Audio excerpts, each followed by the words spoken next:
Hello, I'd like to welcome everyone to the ISHLT Pulmonology webinar. The title of our presentation today is Out with the Old, In with the New, Strategies to Increase Lung Transplantation. Today, we're going to talk about a variety of topics.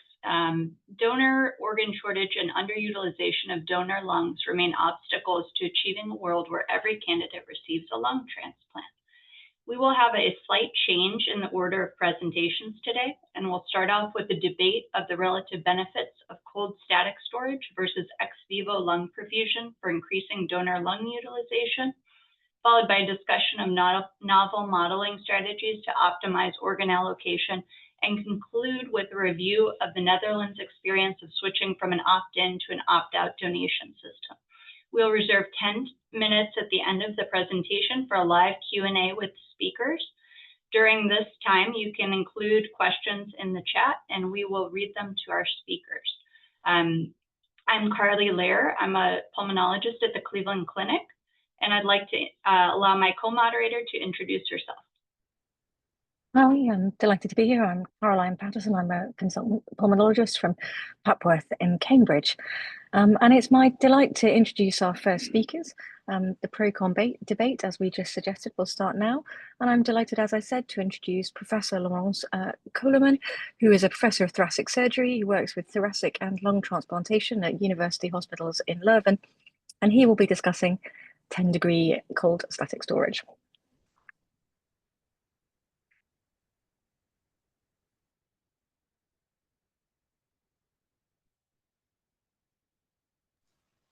Thank you, Caroline. I hope you can see my screen now. Is that okay?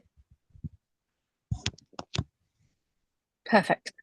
Yes. Okay, perfect. Good evening, everyone. Thank you for the exception to switch the program because there is a lung transplant about to start at our hospital. And luckily, I can be here because we were fortunate that the lungs were randomized to the 10-degree arm in the randomized study from Toronto.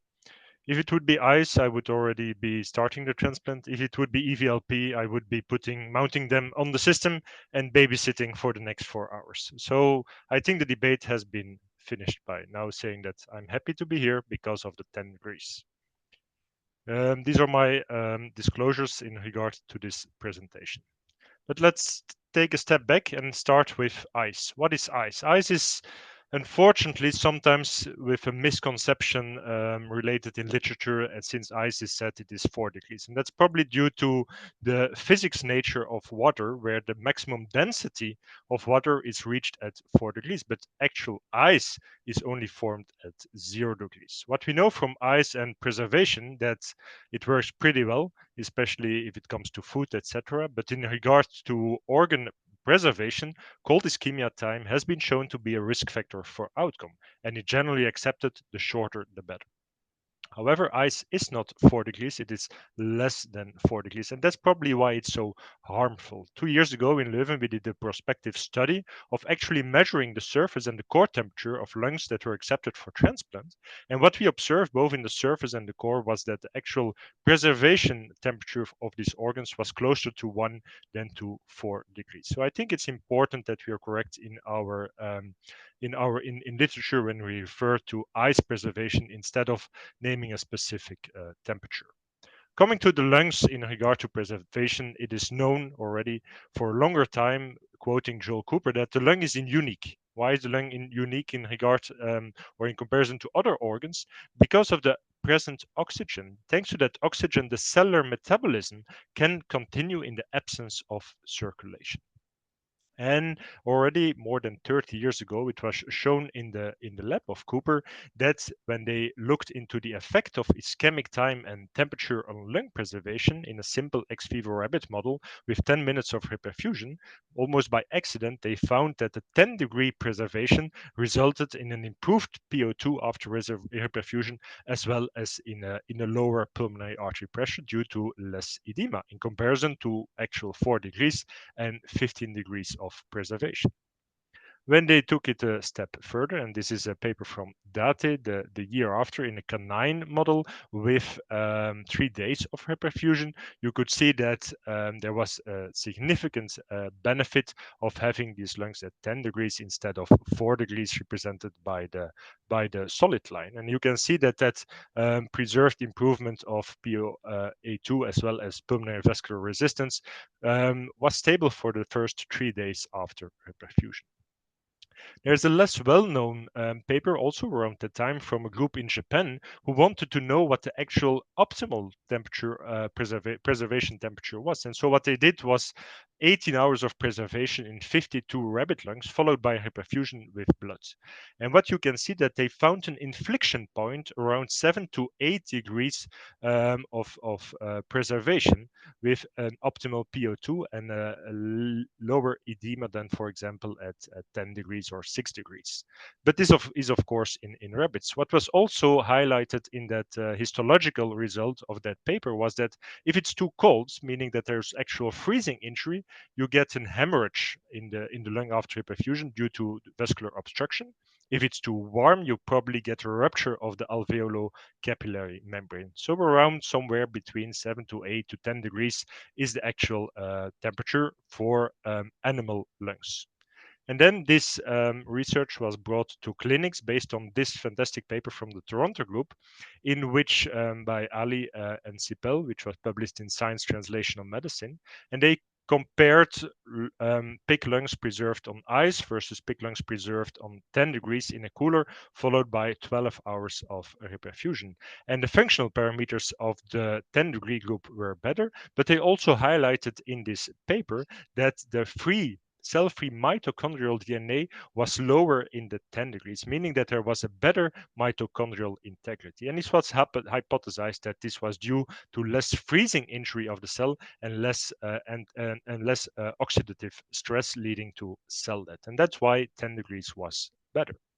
A very interesting paper, and I really recommend this paper for all of you interested in the 10-degree preservation concept, was this paper from Date from 1993, shown on the upper left of the slide. And in the middle, you can see glucose 6-phosphate. And there were 3 groups. You had the 1-degree preservation, the 10-degree preservation, and the 22-degree of preservation. And what you can see that there is actual ongoing metabolism. There's aerobic metabolism in the 10-degree group, where it's absent in the 1 degree and it's completely exhausted already in the 22 degrees. And that's why I think it's fair to say that there is probably for each organ and for each temperature, there's a balance between the cellular metabolic needs on the one hand and the oxygen consumption on the other hand, based on the fact, of course, that you have to prevent freezing injury. And probably for each temperature, preservation time, and each type of tissue, the constants between to hold this balance might be different.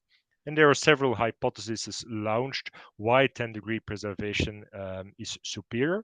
It could be due to the sodium-potassium channel. However, it's more to say that this difference is related to even higher temperature, likely to be 22 degrees, because they did not find a real difference comparing ice versus 10 degrees. There's definitely less cellular stress, as we've shown before. And there's an accumulation, that's very interesting, of cytoprotective mitochondrial-related metabolites. And several were named in these papers. And that's very interesting because, and also that paper comes from Toronto, when you actually have injured lungs and you have a prolonged preservation, like in this gastric juice injury-induced pig lungs, you could see if you have these injured lungs preserved over 12 hours, they actually also outperform the 4 degrees preservation and the minimal storage. Especially if you look at apoptosis in these lungs, you could see that there was less apoptosis, less cell death in these injured lungs despite a prolonged preservation. And that's probably due to an upregulation of several antioxidative metabolites while the cellular metabolism is ongoing. And then earlier this year, this very interesting paper from the Toronto group came out doing an untargeted untargeted metabolomic analysis of pig lungs, either injured or healthy, followed by ice preservation or 10-degree preservation. And what they found on the left side for the healthy lungs, that there was indeed during an ongoing cellular metabolism in the presence of oxygen, that it was that probably mostly the lipid energy pathways were responsible for that ongoing metabolism. Whereas if you have an injured lung, also the glycolysis kicks in and anti-ferroptosis pathways also. So this is really interesting data. This is only metabolomics. I think more transcriptomic analyses will follow in the future to really understand which pathways are responsible for that protective effect. And based on all these data, it was with this paper in 2021 that Toronto showed in the first 5 lungs preserved on 10 degrees that there was no PGD3 at 72 hours. These were actual clinical data. And this was then followed by this trial from Toronto, Vienna, and Madrid, where they prospectively followed 70 patients where the lungs were preserved on 10 degrees after an ice transport. And what they found that there was a tendency towards lower PGD3 at 72 hours. However, it is to be said that it is recommended to already transport the lungs not on ice, but immediately on 10 degrees, because in this paper by our group, you can see that if you store them even for a short period on ice, they reach that almost 0 degree within 3 hours, and then it might take up to 12 hours to reach again that 10 degrees. And several devices are on the market. You can use either a static or transportable fridge. You can use the export from developed by Toronto, Traferox. You can use the Lungard from Paragonics with the app, or the Vitalpack, mostly in Europe, where the temperature ranges further away from that 10 degrees. And the Lungard from Paragonics, they have a registry, a prospective registry, where they showed already several times that, especially in the longer preserved lungs, there is a benefit towards a lower probability of developing PGD3. So we also took that in Leuven up to the moment where we started to preserve lungs longer, especially to bridge the night. And in this paper published in the Journal of Heart and Lung Transplant, we showed for 13 consecutive lungs with a preservation times of more than 15 hours that no PGD3 occurred. And then this was also shown by Hutzenecker and Sipel in Annals of Surgery earlier this year with prolonged preservation up to 24 hours at 10 degrees in 24 lungs. And if you look on the right side, you see that there's no increased rate of PGD3. I will skip this and then come to the randomized trial, which is currently ongoing, led by Marcelo Sipel and Konrad Hutzenecker, where it's the aim to have 320 patients in total, randomized between 10 degrees or ice, looking at PGD grade 2-3 at 70 hours at the primary endpoint, where if the lungs are randomized to the 10-degree group, you can preserve them for 12 hours. And this is which resulted in Leuven now over 3 years of not doing a transplant at night anymore. If the cross clamp is after 6 o'clock in the evening, we start early in the morning. So what is the future? It's probably going toward the new standard of time shifting. Should we be able to reduce actual PGD? More data has to come out in the trial as well to show that. What is the ideal temperature? Probably it's dependent on the time of preservation, the oxygenation. What is the actual mechanism? More research is to come out. What about extended criteria donors? Is there actual protective mechanism for injured lungs? And is there more to control than just temperature? Look at pressure, oxygen. So Herefore, the Paragonics has also launched another device, which is the Barugard. This was presented by Errol Bush at ISHLT, comparing long-term preserved Lungars with long-term preserved Barugard, keeping the pressure of the lung stable, especially during flights. That's very interesting. And with this first analysis, it was shown that the ICU and hospital stay was lower with Barugard than with Lungard. So coming to the conclusion, what are the indications for EVLP, in my opinion? I think the first indication remains reassessment of questionable donor lungs to increase the donor pool. The actual prolonged preservation of healthy donor lungs for logistic reasons, or for example, in case of a combined liver lung, can be replaced by what's called controlled hypothermic storage. And the real money for EVLP is in the ATM, allograft treatment and modulation, where it is a platform to actually modify lungs by cellular or genetic therapy. The next speaker, Joshua, will talk about this supercharged ID from Toronto to even bridge the weekends and always load the cold stored lungs again with a short period of EVLP. Thank you very much for your attention. Looking forward to your questions. Thank you, Laurent. That was a really comprehensive overview and touched upon all the major papers. Really fascinating. As yet, we've got no questions in the chat, so I'd encourage people, please type away. And what we'll do is when we have our second speaker, we will open the floor to questions as well. So with that note, I'm going to lead on to Joshua Chan, who will be discussing the EVLP end of the spectrum. Joshua is the Program Director of Thoracic Transplant and MCS Fellowship at Emory, and is the Surgical Director of the ECMO program there. Thank you very much for joining us, Josh. Thanks so much. Just pulling up slides.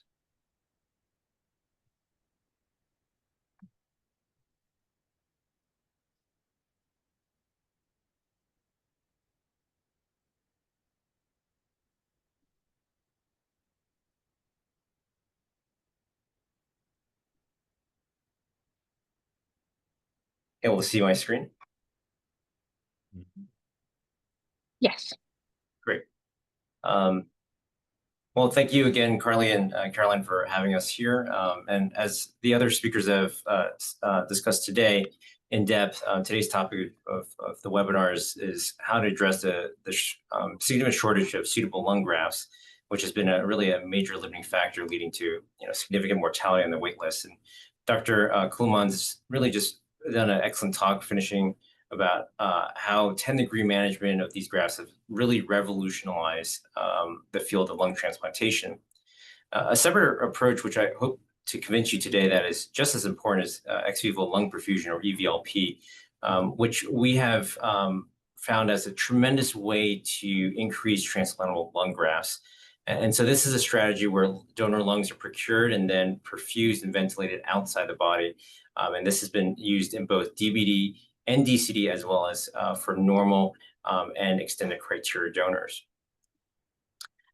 Isolated EVLP was first described in 1970 by Jersh, who attempted to perfuse canine lungs for storage prior to transplantation while he was at the University of Alberta, but this was ultimately unsuccessful. As a testament of continuing to work on a good idea, even if it takes time, 3 decades later, in 2001, after Jersh's report, Dr. Steen from Lund, Sweden, reintroduced EVLP techniques to the field of clinical lung transplantation and reported the first successful case using EVLP in a lung graft from a non-heart beating donor. Thereafter, the Toronto group modified this EVLP technology by using an optimal lung protective strategy with low tidal volume ventilation and low flow rate combined with a centrifuge pump. And so this Toronto EVLP method achieved an extended period of stable perfusion of more than 12 hours. Here you see that prolonged EVLP was possible without damaging the lung, where lung oxygen capacity, PVR, and other measurements remain stable up to 12 hours.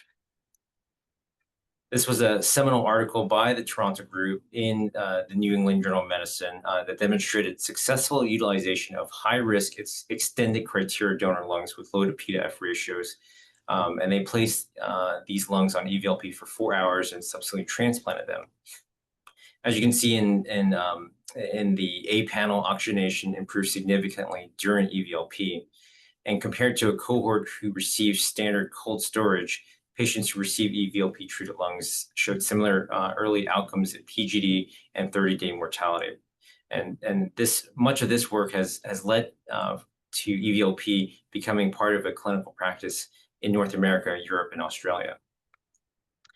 The French group also described a similar EVLP experience where 31 out of 32 lungs initially rejected for transplantation were placed on EVLP, and their median P to F ratio increased from 274 to 511. There were no differences in outcomes such as PGD, extubation, hospital length of stay, and 1-year mortality compared to the standard criteria donors. The group from Denmark looked at their long-term outcomes up to 10 years of EVLP in 57 recipients who received these EVLP-treated lungs. And so the EVLP group had a significantly lower mean P to F ratio and higher smoking history on the donor side. Ultimately, no differences were demonstrated in overall freedom from death or retransplantation between groups in this long-term follow-up. Now, when we compare EVLP to 10-degree approaches, many of you might be asking whether EVLP is a lot more complicated than 10-degree storage. And I think that's a resounding yes, as there is a mandatory intermediary step from procurement to implantation center. But that intermediary step is really critical as we try to optimize and reassess whether this lung is truly good enough for transplantation. And otherwise, without this intermediary step, these lungs would be lost and not transplanted. Is EVLP more expensive than 10-degree storage? I think that question's a little bit harder to answer. And on face value, the cost of EVLP is certainly more due to the need for specialized equipment, trained staff, additional transportation costs that you would have not necessarily considered otherwise. In 2019, the DEVELOP study was a multi-centered UK study that looked at the cost effectiveness of EVLP, which showed that it was not necessarily cost-effective with the resource-constrained UK national health system. However, a more recent study in 2023 showed that while mean upfront costs were more expensive with EVLP, because you're able to treat a greater number of additional patients, you get them off of the wait list earlier by using extended criteria donors, and that they had similar long-term outcomes, that actually the cost was it was actually cost effective in the long term between 1 and 3 year follow-up. And so there are really two scenarios to consider.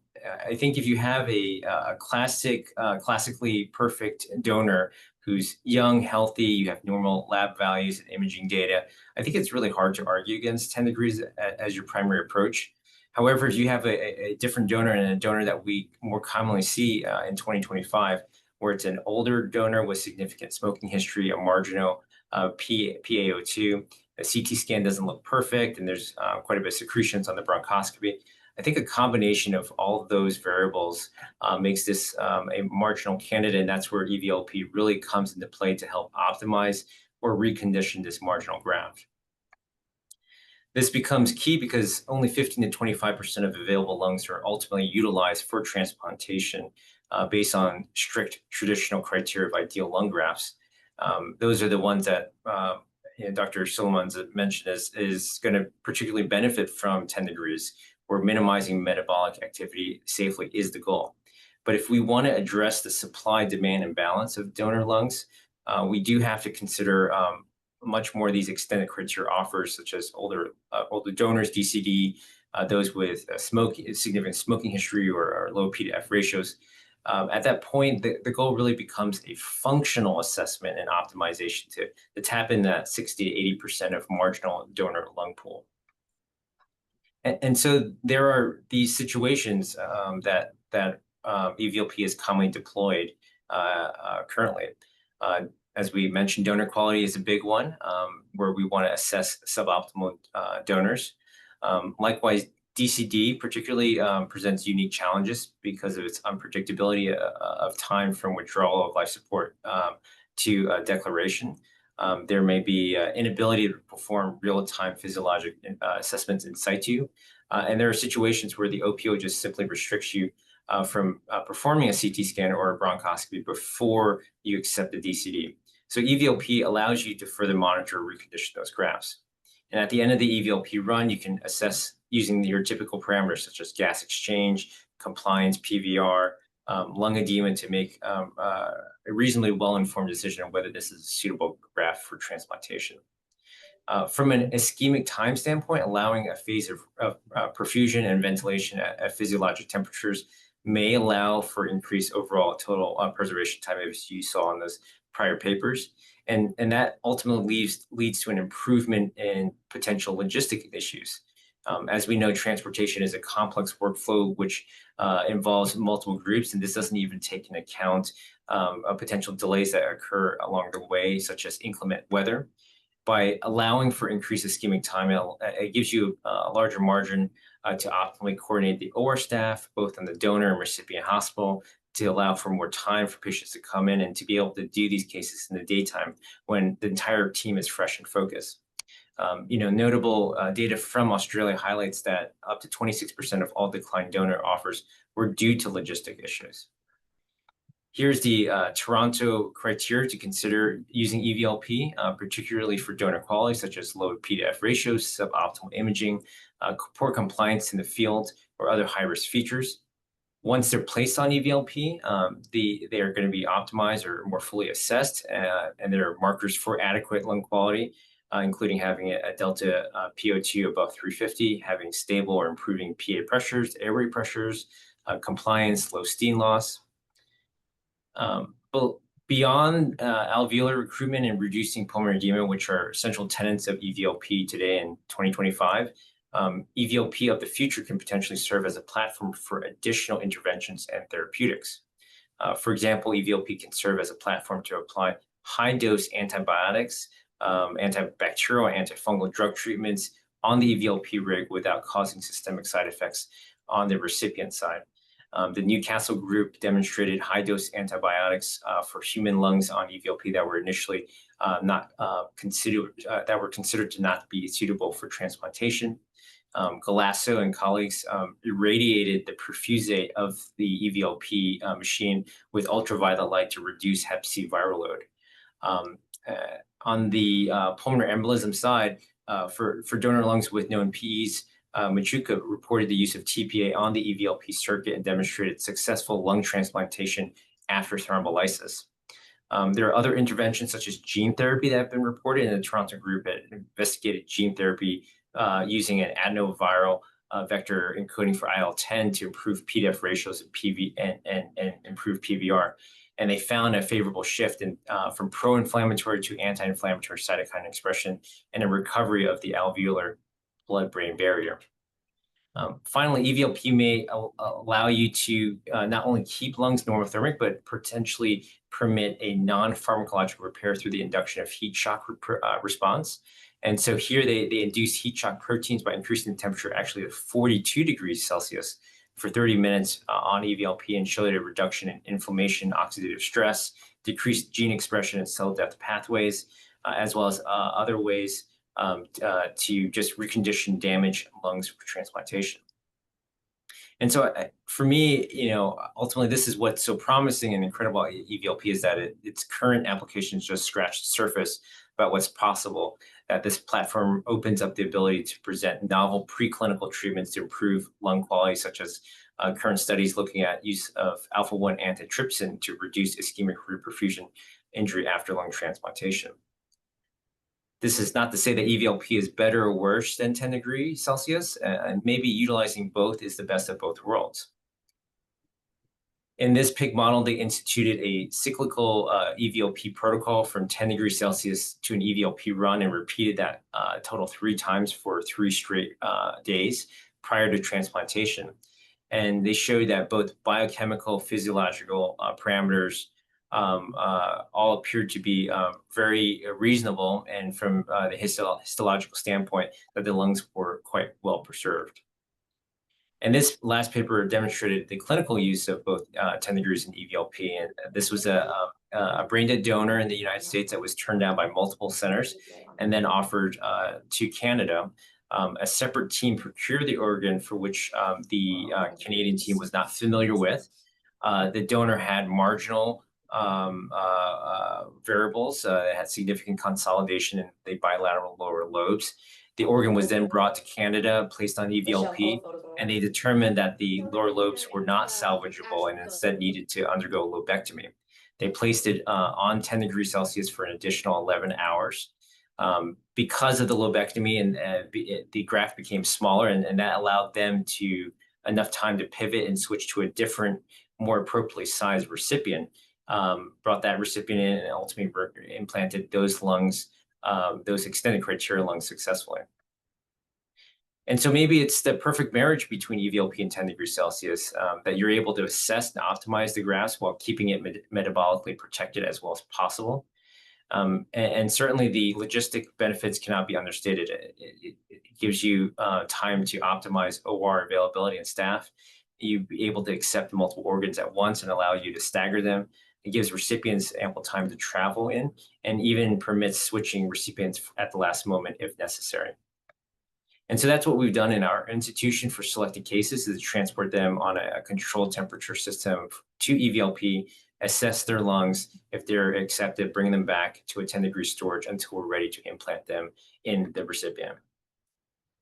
So with increasing number of lung transplants, it's anticipated that ischemic time can be prolonged as a result of the organ transplantation and transportation and logistics. There's also a greater pressure to address donor availability, which will require us to consider more marginal grafts.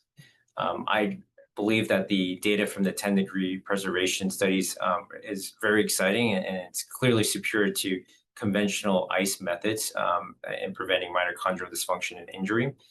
However, there's a limited ability to assess marginal donors. In these cases, EVLP provides a substantial benefit, as well as post-procurement therapeutics.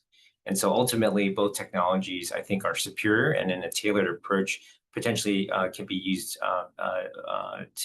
and be key to an expanded lung usage.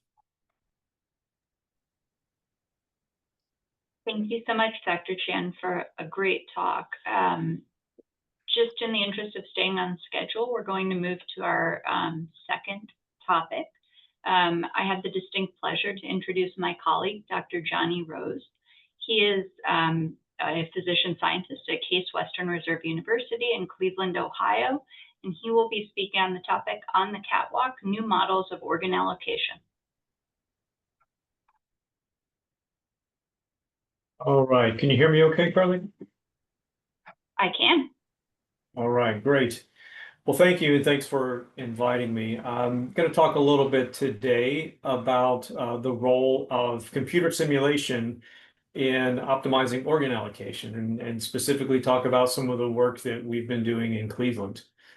And speaking of Cleveland, here is our fantastic team based primarily at Cleveland Clinic. I myself am based at Case Western Reserve University School of Medicine. Just some disclosures, our funding, and a couple of folks on our team with SRTR roles. Outline of what I'm going to talk about today. First of all, just a rationale for why using simulation in transplantation. And then I'll spend some time talking about the work that we've done for a new simulation modeling framework that we call COMET. And then finish up with an application of COMET. So first off, the role of simulation in transplantation. Simulation has really informed every allocation policy decision for the last couple of decades at least. The beauty of simulation is that you can try on hypothetical policies before you actually implement them. And in a nutshell, what we're doing with this is using system knowledge and data to recreate system behavior in silico. And this is a little bit of a departure from what we're often doing in, with just statistical regression models where we're describing patterns in data. It involves that, but what we're really trying to do is recreate the important parts of a system and then manipulate that in silico in a way that we can look and see what we can sort of experiment without actually hurting people. Simulation is likely going to become even more important going forward with the pace of changes and the patterns of demand. Some of the things we've been talking about so far this hour in terms of the evolution of technology, as well as just who's getting transplanted, expanding the boundaries of who's eligible, changes in underlying disease management, right? Management of things like cystic fibrosis. It's changing the profile of who's a candidate. And we need to be able to simulate this.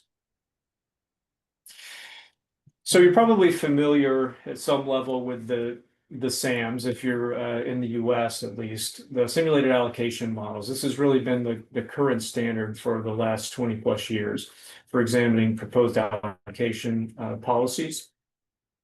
There are 3 of them developed by SRTR, the LSAM, the KP SAM for kidney and pancreas, and then the TSAM, the thoracic SAM.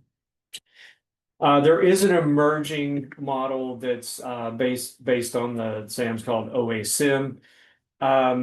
It's not a huge departure from the SAMs, but it does make a number of improvements, it seems, in being able to better simulate under the new composite allocation system that we have in the US for lungs.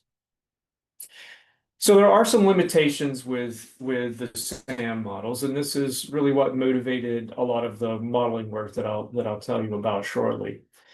First off, the SAMs rely on direct sampling of historical SRTR data. So this means that you have a data set of individuals who are candidates and donors, and you literally go in and sample people to put into your SAM simulation model. Some issues with doing this. So when you're doing this and you're taking real historical people, it doesn't necessarily reflect the current or the present or the future. It doesn't reflect the shifting donor and candidate populations. And if there are existing biases, and for instance, who's getting on the candidate list, waiting list, these are going to be perpetuated and carried forward in your simulations and could affect your results in ways that you don't want. And just practically needing to have access to this sensitive patient data in order to do simulation, to look at different policy alternatives, really limits the user base of simulations. And then importantly, just the limited adaptability. An important sort of cornerstone of what we've been doing is that we want this model that we're developing to be something that's very transparent, that others can take, adapt, develop. So we're using an open source development model for doing that. Hopefully that will allow other outside researchers, stakeholders to adapt and improve, folks from other countries. And I'll share a little bit of how we achieve that in a bit. So the COMET model itself, the computational open source model for evaluating transplantation, which I'll tell you about next. It's a type of simulation model. This is the model that we've been developing. It's called an agent-based model. And so what this means is it's the central unit of the simulation are agents, and agents are just any individual entity that's relevant as part of the system. So the obvious agents here are candidates and donors and hospitals and transplant centers. And so you can have, for instance, one type of agent nested within another, candidates nested within transplant centers. And so we've set up a geographically sort of correct network of donor hospitals and of transplant centers. A departure from the SAMs for this model is that we synthetically generate these agents. So instead of reaching into the SRTR registry data and pulling out actual people, we synthetically make people who look like real people, like real donors and real candidates from actual centers and from sort of geographically representative parts of the country where donors are coming from.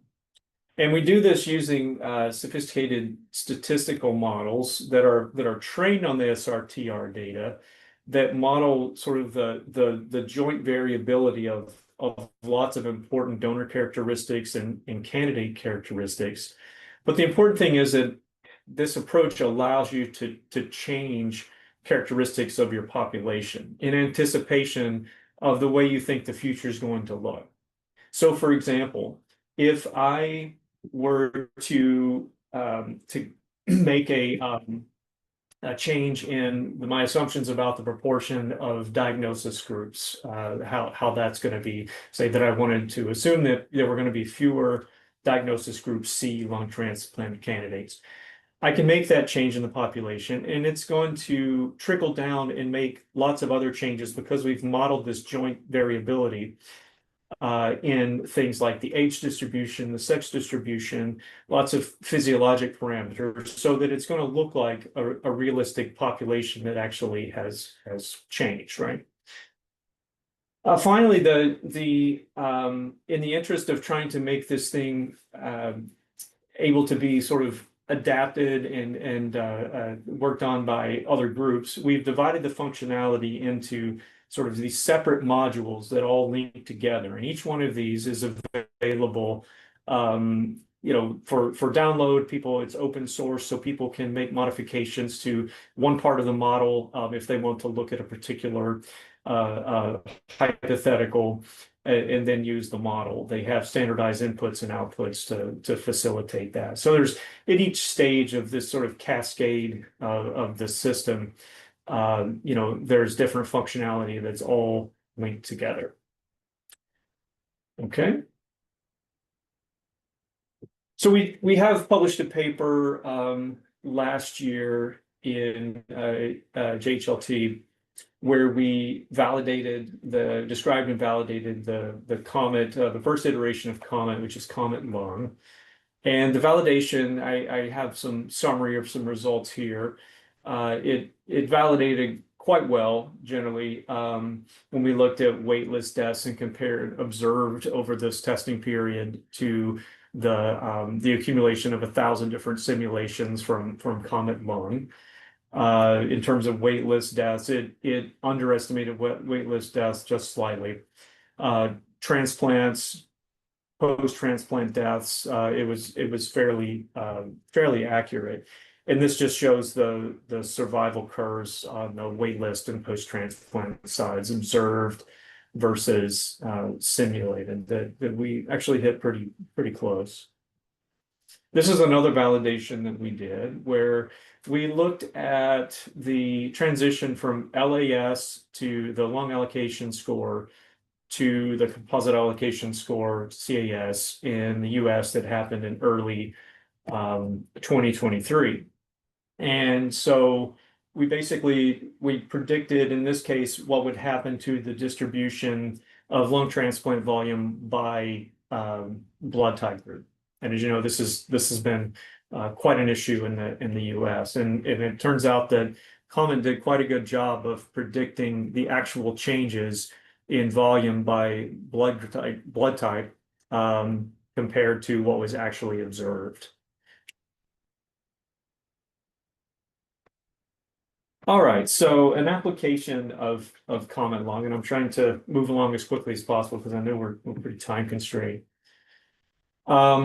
We used COMET Lung recently, and this is a paper published just a few months ago in JHLT, to address a problem or a potential solution to a problem with the lung CAS. And so the problem, it relates to the biological disadvantage portion of the score. It doesn't necessarily reflect the combined impact of candidate biological characteristics on organ supply. Specifically, the biological disadvantage component of the score has points for sensitizations, CPRA, for blood type and for height.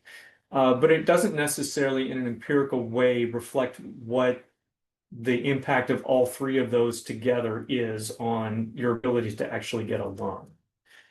So every candidate has blood type, some level of sensitization, and a height. What we tried to do was actually model what a given combination of blood type and height. We didn't have enough, there's so much missingness in CPRA data that we weren't able to do it for sensitization at this point. But what a particular combination of type and blood type and height would mean for the candidate-specific compatible organ supply. So in other words, given a particular candidate, what is the expected rate of compatible organs that are becoming available per day in the system? And then once we developed this model and turned it into a component of the CAS that I'll share, we then use COMET Lung to evaluate this and to look at how this compared between the traditional CAS versus what we call the supply adjusted CAS, this alternative to the CAS. And so to model this lung supply, we used about 6.5 years of data and modeled the average number of compatible donors per day for candidates. And this would be so that for a given candidate with a given blood type, height, and diagnosis group, we could predict what that rate would look like. And for compatibility, we used expert-derived ranges of height for single and double lung transplant recipients by diagnosis group. And we did do a couple of sensitivity analyses. I don't really have time to get into them right now, but this turned out to be, the results were fairly robust. Over those 6.5 years, we ended up having about 18,864 candidates to work with and 7,611 donors. And this is what we used to develop our models of supply. This is just an example of what those supply models look like. So if we look down here in the lower right corner, along the bottom axis is height in centimeters. And then this would be the number of eligible organs, of compatible organs that would be expected to become available per day. And so you can see that it makes sense in this case for this group, which is blood type O, diagnosis group D, that as you reach a more typical height of 70 centimeters, that the supply is going to be going up. And it also makes sense that as you move across from diagnosis groups, if you compare group D to group A, that group D peaks at a greater height just because of the need for smaller lots. And so once we developed this score that we just call X here, we essentially use the supply rate score we invert it and turn it into a 0 to 10 scale that we use to replace the 10 height and blood type biological disadvantage points within the lung CAS. So we take out the old way of calculating that part of the CAS and we replace it with this 10-point scale that reflects modeled supply. And so what happens is the individuals who are expected to have the greatest availability of organs, the greatest supply, get the fewest number of biological disadvantage points, and the other group gets the least. Any other group who is expected to have a low supply would get the maximum number of points. And then the group expected to have a lot of organs available gets very few, if any, points. This just compares using the existing CAS, the CAS that was modified and is now in effect 6 months into implementation because of the issues that were happening with blood type availability. It was decided to give 2 additional points to type B candidates and 5 additional points to blood type O candidates.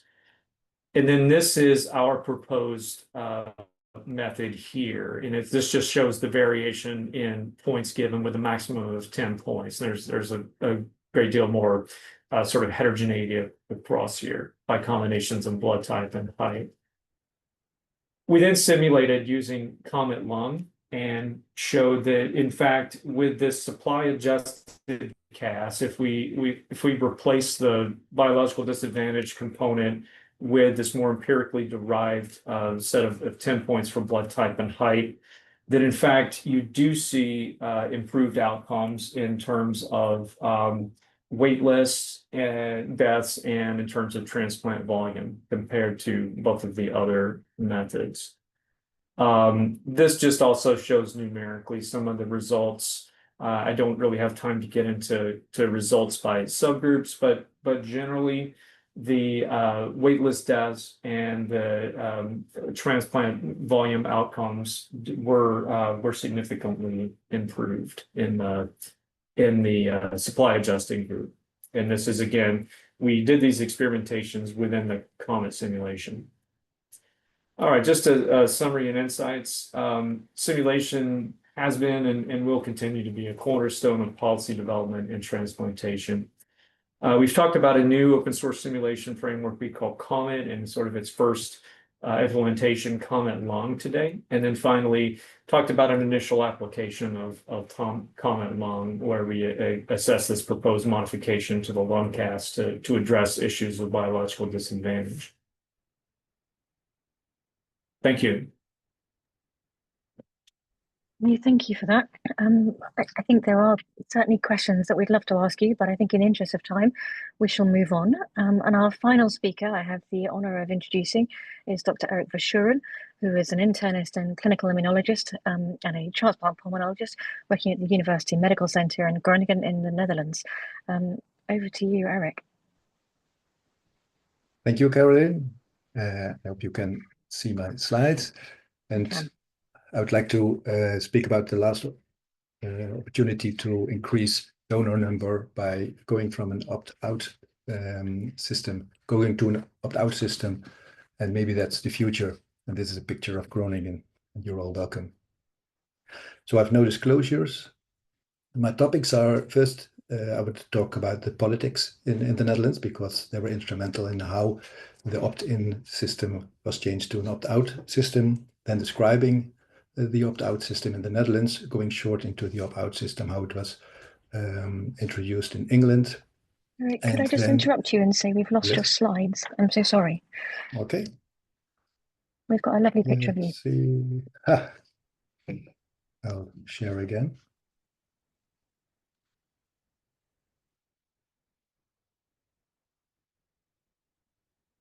Will you see my slides now? Yes, on a disclosure slide. Okay, good. Well, these are the topics I want to discuss. So it's the politics in the Netherlands, because they were instrumental, the opt-out in the Netherlands and in the UK, and did it work, and draw some conclusions. So, of course, countries with an opt-out donor law, such as Belgium, Austria, France, and Spain, tend to have a higher donor rates. So that's the reason why countries are thinking about changing the system. Last decade, Wales, Scotland, and England have changed their donor law from opt-in to opt-out, and the Netherlands changed it 5 years ago in 2020 during the Corona pandemic. And as you might know, the Netherlands is a member of Eurotransplant. Now, this is the politics in the Netherlands. We have 17 political parties. We have a parliament, a second chamber, in which the laws are made and discussed. And then we have a first chamber, let's say the senators, and they only look at if laws are feasible and fit in the existing laws. But if you see so many parties, then, and this is how the seats are divided in our second chamber, then you can understand that politics in the Netherlands is compromise and discussion, and you have to only form a government if you have the majority of the seats. So compromises everywhere, indeed also with this law. The first Dutch donor law came in effect in 1998. Before that, everybody was who wanted to be a donor was carrying a donor certificate that you filled in yourself. But after 1998, every person older than 12 years could give permission to donate. And the start of the donor register was then started, and it was an opt-in system, so you actually had to actively register in there if you wanted to be a donor or not. This changed with the new donor law in July the 1st, 2020, and that meant that every person over 18 years had to be registered, and who has not registered his or her choice before 2020 will be contacted to do so. This is how the law was stated. If she or he does not so, a reminder is sent, and if they do not respond after 6 weeks, they're registered as no objection to organ donation. So since then, everybody is registered in the donor register. This is Ria Bremer, and she was instrumental in changing the law in the Netherlands. And she was a TV presenter on a show about health. It was called Finger at Your Pulse, and she was on television for years. And then she changed to a political party. She joined it, and initially they didn't know what to do with her, but then they make her speaker on health. And I think this was very important, because she was a very familiar faces in all the living rooms in the Netherlands. So the law she presented was just an opt-out system, but of course it was the Netherlands, so a lot of modifications were done. There was registration not only as yes or no, but you could register yes, or you could register as decision by relatives, by someone else, or no, but also as no objection if you did not respond. And if someone who was not capable themselves deciding, the doctor must check if this was a good choice. And then the choice that was voted in the second chamber, and the voting result was that 75 people were in favor and 74 against. So that was the smallest majority. And why was it the smallest majority? One person missed a train. Otherwise, it would have been probably 75-75, and the law would not have been passed.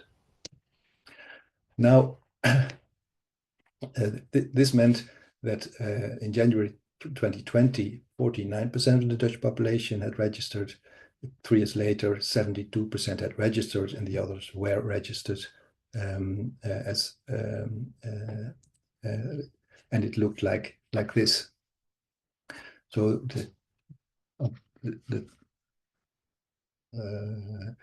so on top, it's a total, and here you can see that on the left, the light blue is the people who had explicitly give permission, and the green on the right is no, stating no, and the dark blue is the people who were filled in with no objection. Sorry, this is in Dutch. I took this from a Dutch transplant site.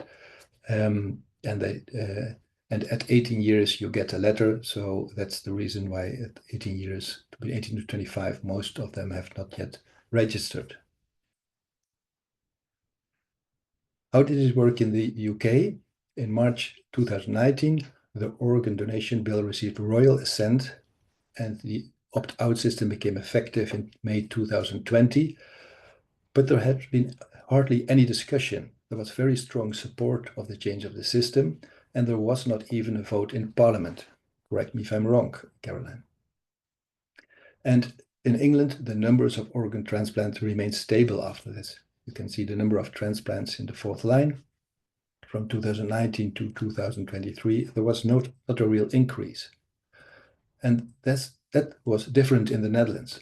This is the number of transplants in the Netherlands. It was in total around 1,300 before the pandemic. It was lower during the pandemic, but since then there is an increase.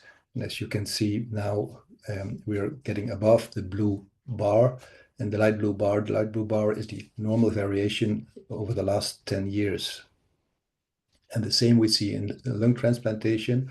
The gray line is the average from the last 10 years, and the blue line is this year the number of the lung transplants in the Netherlands, and you can see we're well above the average.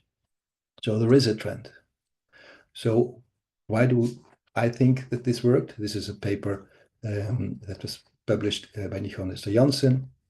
And the difference between England and the Netherlands is that there was very strong support and little discussion in England, and there is voluntary registration, resulting in that less than half of the people in England are registered in the donor register. In the Netherlands, there was a huge discussion, a national discussion. Everybody had an opinion about it, and registration was required for everybody above 18 years. And the lessons they state, because the number of who are registered as an opt-in is not very different in the Netherlands or England, the lesson is that just changing legislation doesn't do the trick. You need to have a lot of public awareness and discussion, and then maybe it does work. So my conclusions in the discussion: just changing the opt-in to opt-out doesn't work. Public awareness is essential, and maybe the mandatory registration makes for a public awareness. And yes, a public figure initiating the change might have helped in the Netherlands. Thank you. Rick, thank you for that really fascinating talk. You've actually brought us to a close right on the hour, which could not be more perfect. So that is exquisitely well timed. I would like to thank all of our speakers for their expertise that they've shared with us and their unique perspectives, which have clearly spanned the physician surgical brain barrier and extended, across the globe. So we're super grateful for your time, and for those who've joined us to listen. Have a lovely evening, everyone, and thank you so much.